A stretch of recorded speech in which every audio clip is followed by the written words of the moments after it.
Hi hall. இப்போ நீங்கள் பார்த்துட்ருக்கிற seed வந்து பார்த்தோன்னா சன்ஃப்ளவரோட சீட்ஸு.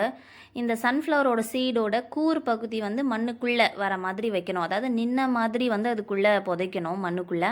ஸோ அந்த கூர் பகுதி கீழே இருக்கணும், அந்த பல்ஜாக இருக்கிறது வந்து மேல் பகுதியில் வரணும். இன்றைக்கி வந்து நாங்கள் என்ன பண்ணோன்னா மாடி தோட்டம்லாம் க்ளீன் பண்ணி அதை கொஞ்சம் ஆர்கனைஸ் பண்ணி வச்சோம். அந்த வேஸ்ட்டாக அங்கங்கே வளர்ந்துருக்கோம்ல, அது எல்லாத்தையும் க்ளீன் பண்ணி எடுத்து விட்டுட்டோம். இப்போ நமக்கு வந்து மொட்டு விட்டுருக்கு பாருங்கள் நிறைய. மல்லிகைப்பூ ஒரு 4-5 பூ கிடச்சிரும் டெய்லி நமக்கு. அதே மாதிரி ரோஸ் வந்து ஒரு 4 வெரைட்டி வச்சுருக்கோம். அதுக்கப்புறம் ஆல்ரெடி நீங்கள் பார்த்துருப்பீங்க பிரண்டை துவையல் செஞ்சோம் நம்ம சேனல்லையே. அதுக்கு இங்கேருந்து தான் நம்ம பிரண்டை எடுத்து யூஸ் பண்ணோம். இது வந்து பார்த்தோன்னா ஒரு கொடி அழகாக படர்ந்துருக்கு பாருங்கள்.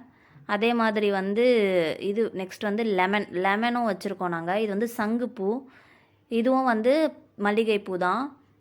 இது வந்து லெமன் வந்து கொஞ்சம் தண்ணி ஊற்றும் போது பார்த்து ஊற்றணும். ஏன்னா அதில் முள் நிறைய இருக்கனால அது கீறிடுது.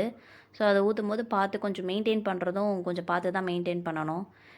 இதெல்லாம் நாங்கள் இன்றைக்கி க்ளீன் பண்ணோம். க்ளீன் பண்ணி வேஸ்ட் எவ்வளோ இருக்குது பாருங்கள். இது எல்லாத்தையும் க்ளீன் பண்ணி இன்றைக்கி ரெடி பண்ணவே டைம் ஃபுல்லாக போயிடுச்சு. இன்றைக்கி இவ்வளோ வேலை இன்றைக்கி ஓடிச்சு. ஸோ வந்து ஒரு 15 டேஸ் ஒன்ஸ் இல்லைனா 1 மந்த்லி ஒன்ஸ் வந்து இதெல்லாம் க்ளீன் பண்ணி கொஞ்சம் ஆர்கனைஸ் பண்ணி வச்சோன்னா இடமும் நமக்கு கொஞ்சம் நீட்டாக இருக்கும் பார்க்க.